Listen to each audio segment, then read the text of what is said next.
네, 우리 하나님의 말씀 출애굽기 34장 1절에서 4절 말씀을 함께 찾도록 하겠습니다. 오늘은 출애굽기 34장 1절에서 4절에 있는 말씀을 본문으로 해서 지금 우리가 할 일이라는 제목으로 우리 하나님 말씀을 함께 나누고자 합니다. 다 성경책을 찾아가 놓으셨죠? 오늘은 이 본문이 주요 본문이고요. 이 본문을 함께 줄도 치시고 또 적으시면서 하나님의 뜻을 좀 찾아보고자 합니다. 구약 이스라엘 백성들은 현재의 우리들, 특별히 영적 이스라엘을 표상하죠. 그래서 구약의 이스라엘 백성들의 40년간의 광야 생활은 오늘날 우리가 하늘 가나안에 들어가는 방법을 말해주고 있습니다. 그래서 출애굽을 해서 가나안까지 들어갈 때까지 그 여정, 그 전 기간을 저희가 지금 지난기에는 민수기, 그리고 이번에는 여호수아 이렇게 공부하고 있지 않습니까? 이것은 하늘 가나안에 들어가기 위해서 준비하는 재림 성도들에게 많은 도움이 되는데요. 제가 한번 설명드린 것 같은데 모세가 출애굽을 해서 홍해를 건널 때랑 여호수아가 요단강을 건널 때, 특별히 가나안 땅에 들어갈 때의 방법이 달랐다는 것 한 번 더 설명을 드립니다.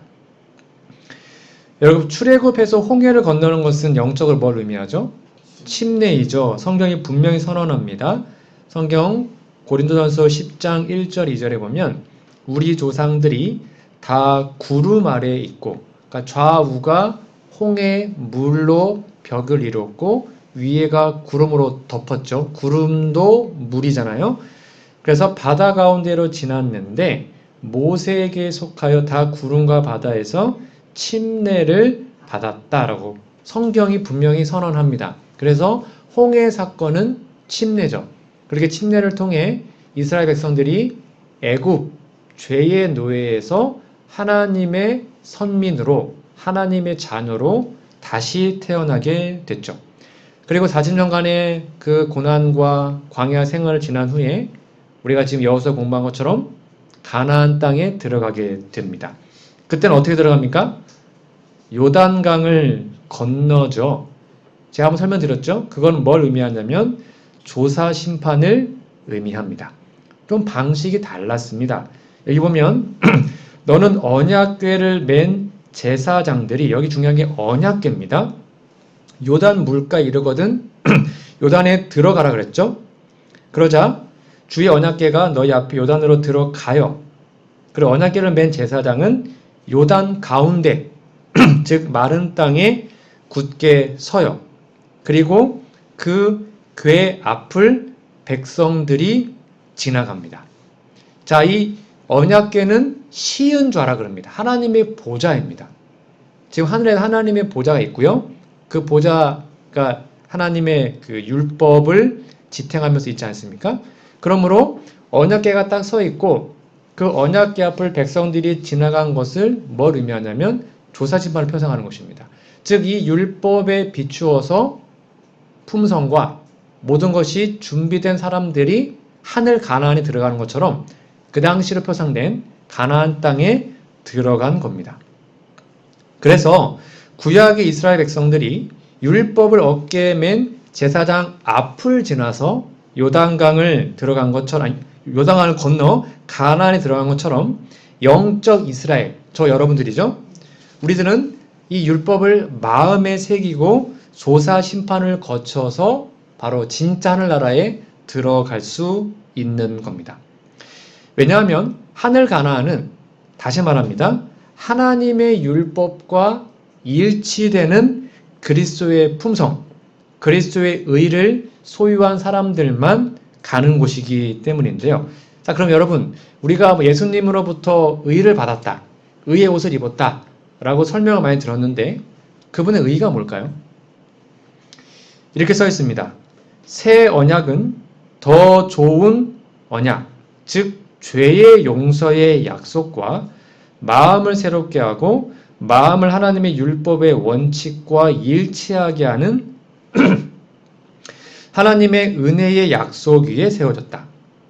나 여호와가 말하노라. 그러나 그날 후에 내가 이스라엘 집에 세울 언약은 이러하니 곧 내가 나의 법을 그들의 속에 두며 그 마음에 기록하여. 그래서 구약 당시 언약을 옛 언약이라 그러죠. 근데 우리는 새 언약 하에서 구원을 받습니다. 근데 새 언약 어떻게 된다고요? 하나님의 율법이 써있죠. 돌판에 새겨진 그 아까 십계명 같은 율법이 성령에 의하여 마음판에 기록된다. 그러므로 우리가 예수님의 의의 옷을 입었다. 즉 예수님으로부터 의롭다함을 받았다. 우리가 의롭게 칭의가 되었다. 라는 건 뭐냐면 그분의 율법이 우리 마음에 새겨졌다는 뜻입니다. 간단하죠? 그래서 그리스도 곧 그리스도의 의가 그분의 율법인데요. 그 율법이 곧 그리스도이시고 율법은 하나님의 품성의 사본인 것이죠. 이어서 볼까요? 잘 보십시오. 이게 되게 중요한 건데요. 의가 뭐냐? 의는 거룩하고 하나님과 같이 되는 겁니다.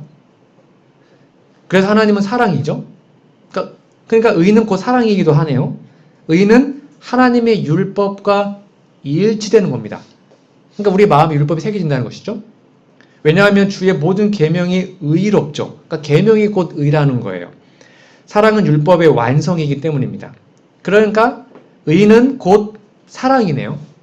그리고 사랑은 하나님의 빛 그리고 생명이 됩니다. 그런데 그 의가 어떻게 된다고요? 그리스도를 통해서만 실현이 되죠. 은혜로. 그러면 우리는 그분을 잘 보십시오. 받아들임으로, 그러니까 믿음으로 예수님을 내 마음의 주인으로 영접하게 되면 우리는 의를 얻게 됩니다.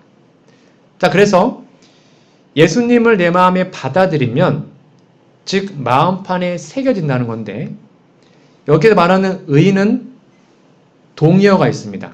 의가 곧 뭐라고요? 빨간 것만 보시면 돼요. 의는 뭐예요? 거룩한 겁니다. 그리고 의가 곧 하나님이고 의가 곧 율법이고요. 의는 사랑이고 빛이고 생명이며 그리스도입니다. 이게 다 같은 말이에요. 그러므로 우리가 그분의 의를 얻었다라는 것은 뭐냐면 쉽게 말하면 하나님의 거룩한 율법이 우리 마음에 새겨진 겁니다. 그러면 이제 우리의 행동과 우리의 생각의 모든 동기와 그런 것들이 죄된 본성이 아니라 하나님의 말씀대로 생활되어지는 것. 자연스럽게, 너무나 쉽게. 그게 바로 의를 가졌다는 겁니다. 그러므로 남은 자손들은 이 그리스도의 의의 율법이 마음에 확실히 새겨져야 되는데 그 다음에 질문이 나오겠죠. 자, 그렇다면 하나님께서는요, 그 거룩한 율법, 그리스도의 의, 하나님의 품성을 언제, 어떻게 우리 마음에 새겨줄까요? 언제 새겨주시죠? 그럼 어떻게 그 율법이 내 마음에 새겨질까요? 여기에 중요한 것은 두 가지가 있습니다. 뭐예요? 시간과 방법입니다. 그러니까 하나님의 율법이 우리의 마음에 새겨지는 시간이 있습니다. 그리고 하나님의 율법이 우리의 마음에 새겨지는 방법이 있습니다. 오늘 이 두 가지를 오늘 출애굽기 34장 본문에서 함께 찾아보도록 하겠습니다. 오늘 본문 말씀은 하나님께서 모세를 통해서 이스라엘 백성들에게 율법을 주시는 장면이 나옵니다. 모세가 하나님의 율법을 받는 장면, 그러니까 진짜 그 돌판에다가 율법을 새기는 장면이죠. 이것은 하나님이 직접 지시하신 방법입니다. 그래서 이 방법은요, 영적 이스라엘인 우리에게도 그대로 적용됩니다. 즉, 돌판에 하나님이 율법을 새긴 방법과 우리의 마음판에 하나님이 법을 새기는 방법이 같다는 거예요. 됐죠? 자, 자세히 좀 살펴볼게요. 돌판, 우리 마음판에 율법을 새기는 방법은 첫 번째입니다. 34장 1절에 보면 너는 돌판 둘을 처음과 같이 깎아 만들라 라고 나옵니다. 여기 보면 여호와께서 지시하신 첫 번째 말씀은 이 사건은 다 아시죠? 그 송아지 사건 때문에 돌판이 깨어진 상태입니다. 그러니까 모세가 깨트려 버려서 없어진 돌판을 처음과 같이요 깎아서 오라는 겁니다. 자, 여기 보면 처음 것은 출애굽기 32장 16절에 나옵니다. 적어두시면 짝꿍대 성경절이니까 아실 겁니다. 처음 것은 출애굽기 32장 16절에 기록이 되어 있어요. 자, 그러면 처음에 율법을 새길 때 처음에 돌판은 누가 만드셨죠? 하나님이 직접 만드셨죠. 그래서 모세에게 주신 겁니다. 하나님이 돌도 만들고 직접 새겨서 모세에게 줬어요. 이번엔 달라요. 두 번째 돌판은 하나님 만들지 않았습니다. 모세한테 어떻게 했어요? 만들어 오라고 했어요. 직접 깎아 오라고 했습니다. 자, 그러면 왜 하나님께서는요, 첫 번째 돌판은 직접 만드셨는데 왜 두 번째 돌판은 직접 만들지 않고 모세, 즉 우리와 같은 인간에게 만들어 오라고 시켰을까요? 왜 그랬을까요? 여러분, 하나님께서 처음에 아담과 하와를 창조했을 때 그들의 마음은 하나님의 율법과 조화되었죠. 그렇죠? 죄짓기 전 하나님의 말씀과 본성이 아담 하와에 그대로 있었습니다. 그러나 그들이 범죄함으로 그들의 품성이 깨어졌습니다. 마치 첫 번째 돌판이 깨어진 것처럼 그들의 품성이 깨어졌죠. 죄로 말미암아 타락하여 마귀의 품성을 갖게 된 겁니다. 그러니까 이제는 그 타락한 품성을 뜻하는 돌판이 사람이 직접 깎아서 오면 하나님께서 다시 사랑의 율법을 그의 마음에 새겨 주시는 겁니다. 여기서 우리가 주목해야 될 것은 뭐냐면 돌판이 하나가 아니라 몇 개였어요? 두 개였다는 겁니다. 왜냐하면 아시죠? 계약서는 두 개입니다. 그렇죠? 이쪽 저쪽 게 두 개를 똑같은 걸 쓰는 것처럼 이 돌판은 하나님의 언약서기 때문에 두 개인데요. 뭐 신학적 이유를 떠나서 그냥 오늘 영적으로만 적용해 볼게요. 이 두 돌판에 하나님의 율법을 새기는 것은 하나님이 우리의 마음판에 율법을 새기는 것으로 지금 이해하고 있죠. 그럼 왜 두 개일까요? 우리의 마음에는요, 두 가지의 마음이 있습니다. 영적으로 적용하는 겁니다. 하나는 뭐예요? 우리의 감성 또는 감정의 영역이 있습니다. 그렇죠? 다른 하나는 뭐예요? 지성, 우리의 이성의 영역이 있습니다. 여러분, 우리가 신앙생활을 하다 보면 이 신앙, 즉 하나님의 말씀을 우리가 이성적으로 이해해야 될까요? 아니면 감성적으로 이해하는 게 좋을까요? 여러분들은 하나님의 말씀을 어떻게 이해하고 계십니까? 네? 네, 둘 다 중요한데 생각보다 많은 사람들이 이 신앙의 영역을 감성으로 오해합니다. 여러분, 신앙을 감성으로 오해하잖아요?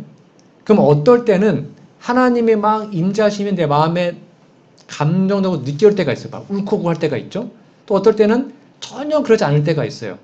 그럼 전혀 그런 감정적 마음이 없으면 하나님이 나와 함께하는 게 아닌가요? 아니거든요. 즉 우리의 감정 중요합니다. 그러나 하나님의 율법을 내 마음에 이성적으로 지성적으로 새기는 것은 굉장히 중요합니다. 왜냐하면 신앙생활을 하다 보면 이 감성과 지성이 모두 필요함을 느낍니다.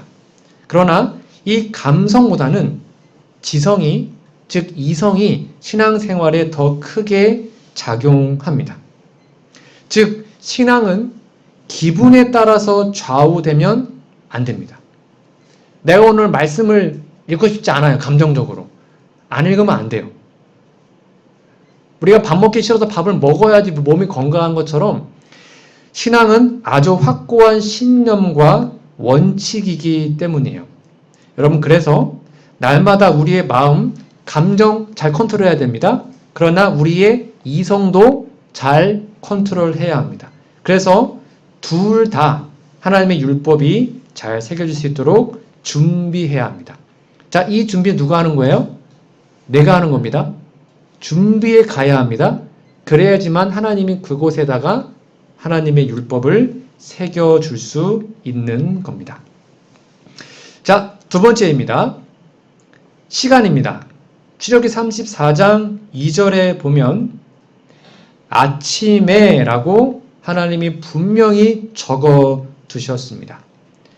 여러분, 하나님께서 우리의 마음에, 즉 돌판에, 마음판에 새겨주는 시간을 정하셨습니다.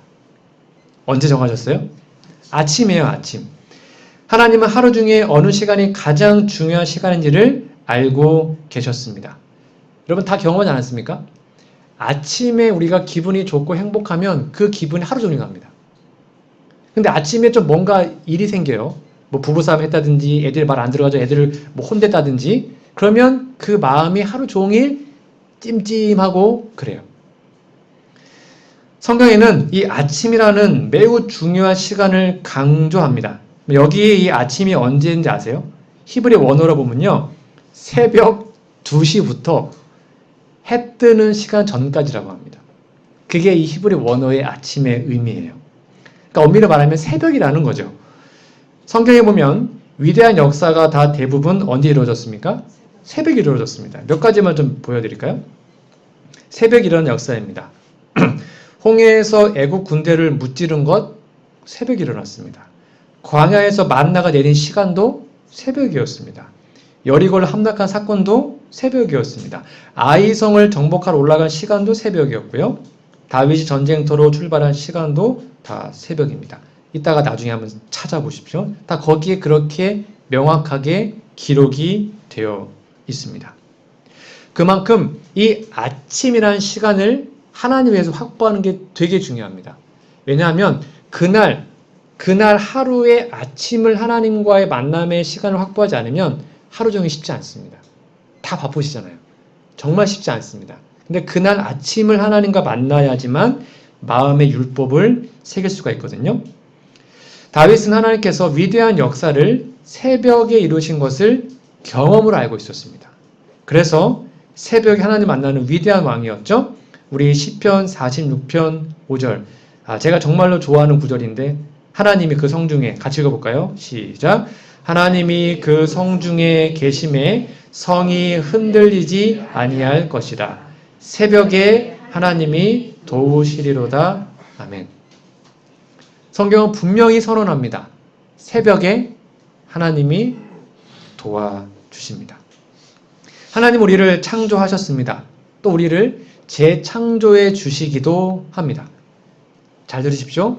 여러분, 창조는 하나님의 일방적인 행위죠. 하나님이 아담과 하와한테 물어보지 않고 일방적으로 만드셨습니다. 그렇죠? 즉 하나님은 우리의 동의 없이 우리를 이 땅에 태어나게 하셨어요. 그건 일방적인 겁니다. 우리의 동의 받지 않았어요. 여러분 그런데요. 재창조는요. 우리의 동의가 필요합니다. 이게 되게 아이러니한데요. 재창조를 통해서 우리의 마음이 새롭게 되고 우리의 죄가 해결되는 것은 하나님이 강제할 수가 없어요. 우리의 동의가 필요합니다. 즉 우리의 자아가 죽고 하나님께서 우리의 마음속에 들어오셔서 일하실 수 있는 선택권을 드릴 때에만 재창조가 가능한 겁니다. 즉 하나님께서는 우리가 잘 때 밤에 잠을 잡니다. 그럼 우리의 육신을 회복시키죠. 그거는 창조입니까? 재창조입니까? 그건 창조행위죠. 우리의 몸을 회복하는 것은 우리의 의지와 상관없는 거잖아요. 하나님이 일방적으로 해주시는 거예요. 누구나 다 밤에 밤에 이렇게 잠을 잘 자면 몸이 회복되잖아요. 이건 재창조거든요. 그런데 밤새도록 우리를 일방적으로 우리를 창조하십니다. 우리를 회복시키시죠. 육신을요. 근데 아침에 딱 눈을 딱 뜹니다. 그러면 그 순간 우리의 마음도 창조 다시 받아야 되는데 재창조 돼야 되는데 그 우리의 마음은 하나님이 일반적으로 할 수 있다고요? 없다고요? 없다는 거예요. 그러니까 아침 눈을 딱 떴을 때 첫 시간을 하나님께 우리의 마음을 드릴 때에만 우리의 몸이 다시 창조되는 것처럼 우리의 마음도 재창조가 되는 거예요. 그게 바로 구원이라는 겁니다. 재창조와 구원과 같다는 거죠. 근데 그 역사는 뭐가 필요하다고요? 우리의 동의가 필요합니다. 즉 내 의지가 굴복되고 자아가 포기되고 선택권을 하나님께 드릴 때만 가능해요. 그런 의미에서 우리가 잠을 잘 때는, 육신적 잠을 잘 때는 우리의 품성 변화는 절대 이루어지지 않죠. 잠 100날 자도 우리 품성은 변화되지 않습니다. 그러나 우리는 이 아침, 새벽 시간을 눈을 딱 뜨자마자 첫 시간을 하나님께 드릴 때 우리의 마음이 뭐 된다고요? 다시 한번 재창조되는 겁니다. 그럼 하나님은 우리의 품성과 마음을 날마다 재창조해 주시고 우리의 마음속에 하나님의 율법을 새겨 주시는 겁니다. 꼭 기억하세요. 하나님께서 말씀을 마음에 새기는 시간이 언제라고요? 아침이에요. 하나님 정하셨습니다. 그러므로 아침 시간을 반드시 지금처럼 잘 확보하시면 좋겠습니다. 제가 유튜브로 새벽 기도를 한 5년째 하고 있는데 제가 아침마다 함께 읽어드리는 말씀입니다. 아마 아시면 아시겠지만 다시 읽어드릴게요. 아침마다 그대 자신을 하나님께 바치라. 그리고 이 일을 그대의 첫째로 할 일로 삼으라. 또한 기도하기를 오 주여 나를 받으사 온전히 주님의 것으로 삼으소서. 나는 나의 모든 계획을 주님의 발 앞에 놓나이다. 오늘 나를 주님의 일에 써 주시옵소서. 나와 같이 하여 주시고 나의 모든 일이 주님 안에서 성취되게 하옵소서 할 것이다. 이것이 날마다 행할 일과이다. 아침마다 그 나를 위하여 자신 하나님께 바치라. 모든 계획을 하나님께 맡겨 그의 섭리에 따라 행하기도 하고 그만두기도 할 것이다. 이렇게 함으로써 그대들은 날마다 그 생애를 하나님의 손에 맡기게 되고 따라서 그대의 생애는 그리스도의 생애를 모방하게 될 것이다. 이게 율법을 마음에 새기는 유일한 방법입니다. 아침마다 내 자아를 하나님께 드리는 것이죠. 여러분 마가복음 1장 35절에 보면 이런 말씀이 있죠.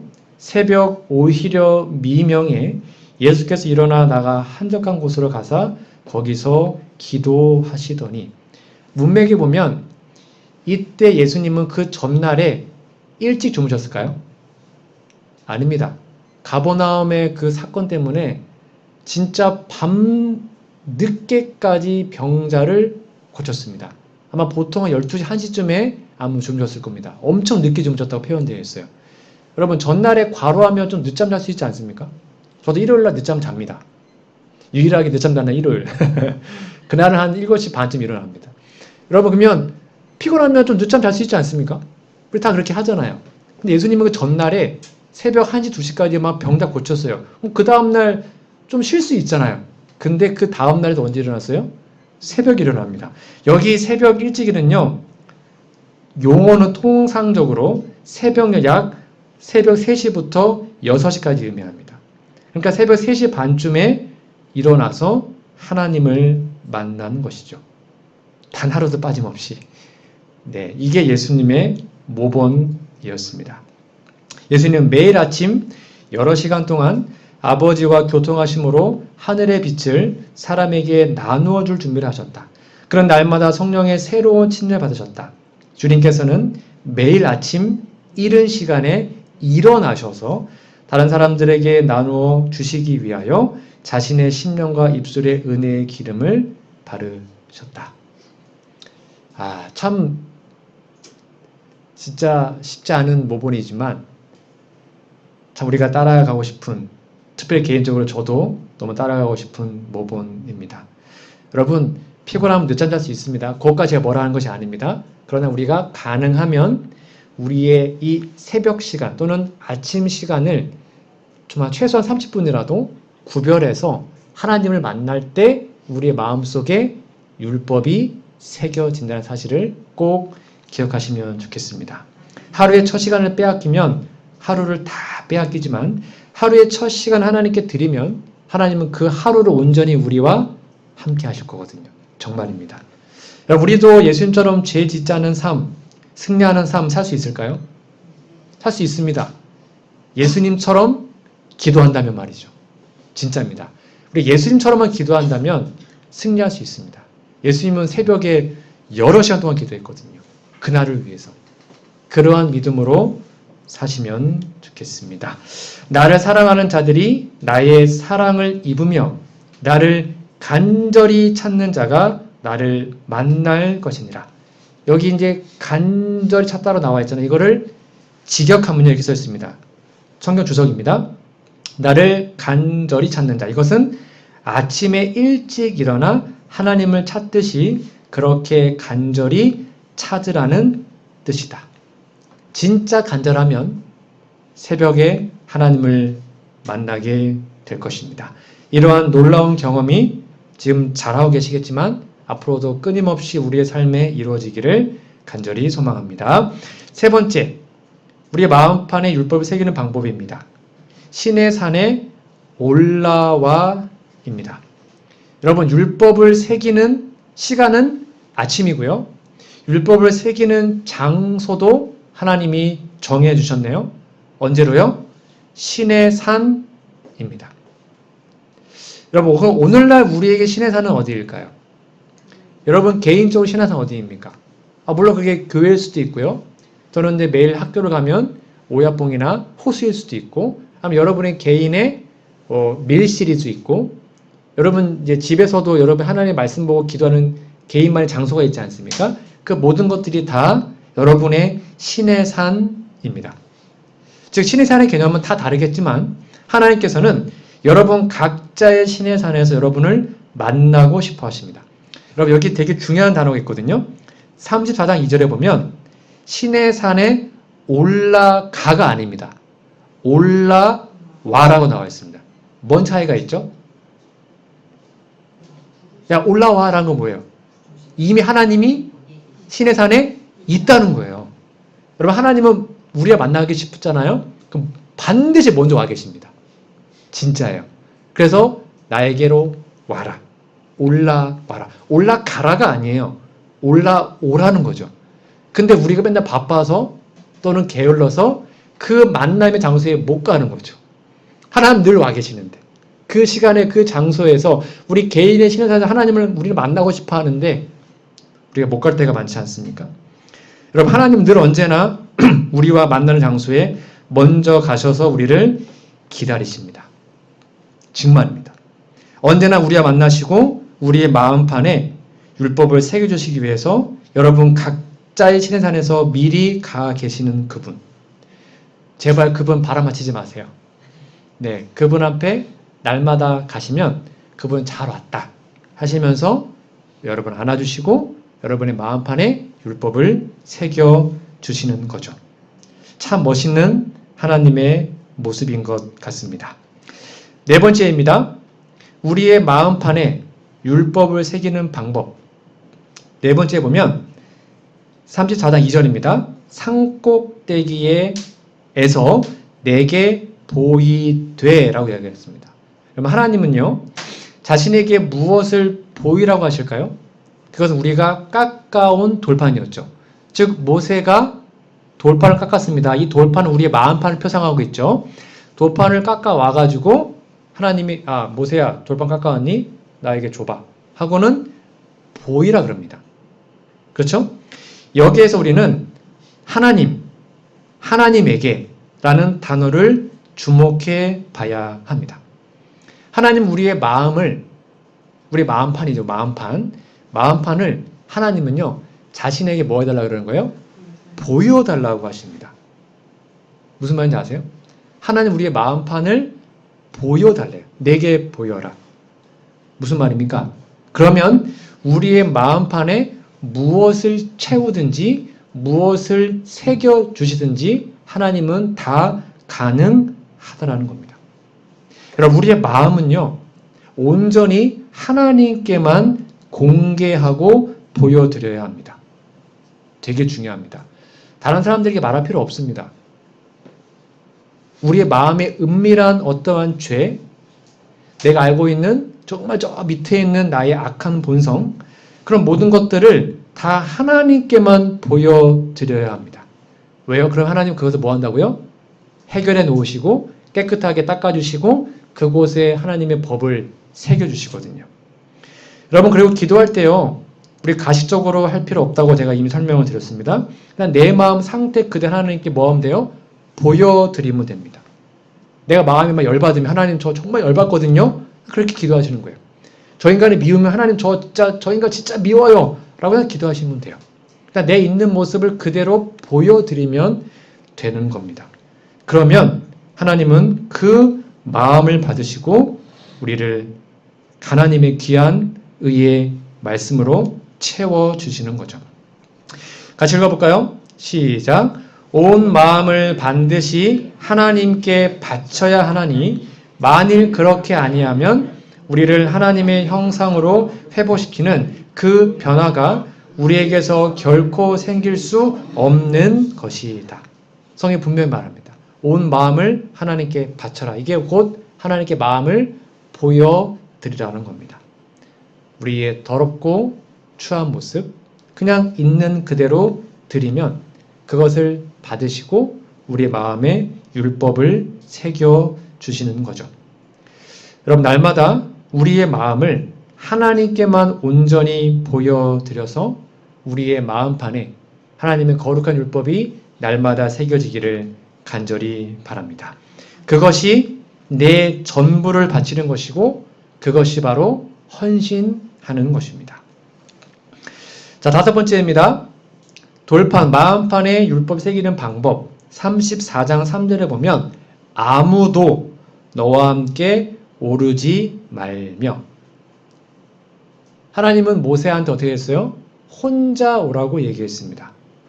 여러분, 사랑하는 연인들이 데이트를 하는데 막 떼고떼고 여러 번 같이 하고 싶어 합니까? 아니면 단둘이 은밀하게 만나서 데이트하고 싶어 할까요? 당연히 둘이 만나면 너무나 행복하고 좋지 않습니까? 그와 마찬가지 하나님께서는 여러분 각자와 단둘이 만나기를 원하십니다. 하나님은 온 우주의 왕이시지만 오직 이 지구에 여러분 한 명만 있는 것처럼 사랑하시고 친밀하게 아주 은밀한 관계로 여러분과 만나기를 원하십니다. 여러분, 그래서 어느 누구도 여러분 개인적으로 하나님과 만나는 그 장소와 그 시간을 방해받으면 안 됩니다. 지금 잘 아시겠지만 우리가 너무 바쁘기 때문에 말씀 보고 기도하는 시간은 반드시 핸드폰을 꺼두셔야 합니다. 뭐 하다 보면 전화 오고 하다 보면 카톡 오고 하면 이렇게 분산된단 말이에요. 그 시간만큼은 누가 뭐라 그래도 하나님과 만나는 시간, 이렇게 은밀하게 하는 것이 되게 중요합니다. 특별히 이 말씀 보면 이렇게 써 있습니다. 영혼들의 대적 마귀는 인간의 생각을 읽도록 허락되지 않았다. 마귀는 우리 마음을 못 읽어요. 그러나 그는 예리한 관찰자이며 들리는 말들을 주의하여 생각하며 행동들을 주의 깊게 보고 그의 권세에 자신들을 맡기는 자들의 경우에 알맞은 시험거리들을 능숙하게 응용한다. 만약 우리가 죄악적인 사상과 감정을 억제하고 그것을 말과 행동으로 나타내지 않는다면 사단은 경우에 알맞은 그럴듯한 시험거리들을 준비할 수 없으므로 패배하고 말 것이다. 여러분, 그래서 아침에 우리가 하나님께 기도할 때는 여러분 절대로 우리 기도 소리가 입 밖으로 나오시면 안 됩니다. 개인 기도는 마음으로 하시는 겁니다. 왜냐하면 사단이 우리 기도를 들어요. 그래서 하나님과 할 수 있는 은밀한 기도는 마음으로 하시는 거고요. 그 다음에 입 밖에 나와서 되는 기도는 뭐냐면 사탄을 멸하는 기도. 하나님 오늘 함께 해주시고 사탄 마귀가 우리 가정을 틈타지 않도록 지켜주세요. 그런 기도는 사단이 듣기 싫어하는 기도이기 때문에 그런 기도를 드리면 사단 도망가거든요. 그러나 나의 뭐 결심이나 나의 은밀한 죄나 이런 것들은 입 밖에 내면 안 돼요. 사단이 못 듣게 해야 됩니다. 왜냐하면 사단도 기도에 응답할 수 있거든요. 그래서 은밀한 기도를 아침마다 드리되 마음속으로 하나님께 그 귀한 데이트, 그것을 꼭 하시기를 간절히 바랍니다. 6번째입니다. 자, 돌판에 마음판에 율법을 새기는 방법. 34장 2절에 보면 아침 전에 예비하라고 나와 있습니다. 여러분, 하나님이 우리의 마음판에 율법을 새겨주시기 위해서 우리에게 요구하시는 것은 예비, 준비하라는 겁니다. 여러분, 아침 전에 준비하래요. 아침 전은 언제일까요? 아침 전이 언제입니까? 네, 그 전날 저녁을 의미합니다. 여러분 성경에서는 하루의 시작이 언제입니까? 저녁이잖아요. 저녁이 되며 아침이 된다고 나와 있죠. 이 말의 의미가 뭘까요? 성경적으로 저녁이 있어야 아침이 있다라는 겁니다. 즉 하루의 시작은 저녁부터인데 성경적으로는요. 우리 말고 성경적으로 그 저녁 시간을 잘 준비해야지만 그 다음날 새벽과 아침 시간을 준비할 수 있다라는 겁니다. 이걸 좀 정리해 드리면 여러분 저녁은 하루의 시작입니다. 저녁은 아침의 모태입니다. 저녁은 다음날 아침을 결정하는 시간입니다. 여러분 그래서 이 지금 시대에 사단이 우리에게서 새벽 시간을 뺏기 위해 아침을 깨우지 못하기 위해서 어떤 시간을 먼저 뺏었을까요? 저녁 시간을 뺏어버린 겁니다. 야근하고 또는 다들 바쁘시니까 저녁에 밤늦게 뭐 먹고 아니면 뭐 야식하고 아니면 밤 10시, 11시에 뭐 재밌는 드라마 보고 그렇게 저녁에 잔뜩 먹고 늦게 자면 새벽에 일어날 수가 없어요. 불가능합니다. 그래서 많은 그리스도인들 또는 많은 청년들, 특별 청년들은 진짜 늦게 자거든요. 빨리 자야 12시, 1시. 새벽에 절대 못 일어납니다. 여러분, 저희 아이들도 보통 이제 다 10시에 다 재우는데요. 저도 10시에 자는데, 제 아이들이 10시에 잔다 그러면 거의 친구들 다 놀란답니다. 그런 애들이 없어요. 요즘 중고생들은 기본 2시예요. 새벽 2시, 1시. 왜 그럴까요? 밤에 할 게 많거든요. 재밌는 게 많거든요. 그렇게 저녁을 빼앗기면 아침은 불가능합니다. 사탄은 우리가 새벽 시간만 빼앗는다면 그날 하루는 반드시 자기의 것 된다는 것을 너무나 잘 알고 있습니다. 그러니까 우리가 새벽을 깨우고 또는 아침 일찍 하나님 만나기 위해서는 저녁에 반드시 일찍 자야 합니다. 그리고 저녁을 좀 적게 드시고 과식하지 않고 주무셔야 합니다. 그러면 새벽을 하나님께 드릴 수가 있는 거죠. 이렇게 밤늦게 자고 새벽에 못 일어나고 그것이 반복된다면 결국 하나님에 대한 믿음도 식어지게 되겠죠. 자, 그래서 정리하면 여기 아침 전에 예비하고와 돌판두를 처음 것과 같이 깎아 만들라는 것은 같은 의미입니다. 즉, 그 다음날 내일 새벽을 위해서 오늘 저녁에 마음판을 준비하라라는 것이죠. 그래서 저녁에 야식하지 않고 이왕이면 10시 안에 주무시고 그리고 새벽 깨어달라고 하나님께 기도하고 주무시는 것. 이것이 하나님의 말씀에 순종하는 것이고 이러한 생활이 우리의 삶에 받쳐질 때 우리 마음에는 하나님의 율법이 새겨지게 될 것입니다. 마지막 7번째입니다. 이렇게 하니까 내가 깨뜨린 그 처음 판에 있던 말을 내가 그 판에 쓰겠다라고 설명합니다. 우리가 지금까지 살펴본 6가지의 말씀을 날마다 순종하면 하나님 반드시 7번째 약속을 이루십니다. 우리의 마음판에 뭘 하시나고요? 율법을 새겨 주십니다. 이건 하나님이 정하신 방법이에요. 반드시 그렇게 될 겁니다. 정리하면 요거 앞에 있는 겁니다. 6가지 처음과 같이 아침에 시내산에서 하나님께 보이는 것, 혼자 올라오는 것, 아침 전에 예비하는 것. 이것이 우리 안에 날마다 반복되면 하나님의 율법이 우리 마음에 새겨지는 겁니다. 그럼 왜 이게 필요할까요? 왜 하나님의 율법이 내 마음에 새겨져야 합니까? 우리가 진짜로 하나님을 믿는 것 중에 일반 백성과 다른 게 뭔지 아시죠? 그게 바로 죄를 정복하는 것입니다. 이거 되게 중요합니다. 다시 말하지만 복음의 능력은 죄를 이기는 겁니다. 우리는 십자가로 죄 용서 받았습니다. 그건 또 죄 짓고 용서 받고 그게 아니라 죄 용서 받았기 때문에 이제는 하나님의 능력으로 죄를 이겨야 됩니다. 그게 복음의 능력이에요. 근데 이렇게 다 되잖아요?